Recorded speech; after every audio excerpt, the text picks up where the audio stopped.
So in this Webull tutorial video, I am going to be showing you guys how to buy a stock in your Webull account using the Webull application. So the first thing you have to do is open up your Webull account. Once that is done, you want to go to the deposit tab, which I am currently on at the bottom. But for example, if you're on the markets tab or if you're on the watch list tab, either one could sort of work, I guess, but just go to the bottom here, press on deposit.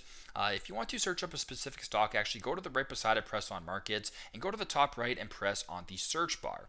So if you're looking for like a specific stock, for instance, or the most searched stocks right here, we'll just use the Apple stock as an example, ticker symbol AAPL. So in the top left here, Apple Incorporated, part of the NASDAQ, press on that or whatever stock you're looking to buy. So as you can tell, you can sort of see the latest data here. So it actually was up 1.66% at the time of recording this video. But if you want to go ahead to buy it, just go to the bottom left and press on trade, the blue icon right here.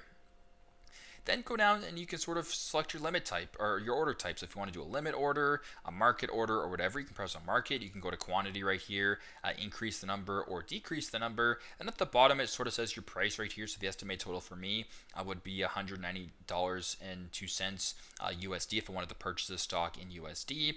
You can sort of go around that way. Once you're done, go ahead to the bottom, press on buy. And then to confirm your purchase, go to the bottom, press on confirm right there to confirm the purchase of your stock. So super simple, super straightforward, but this is how to buy a stock in your Webull account using the Webull application. Thanks again for watching, and I hope this video helps.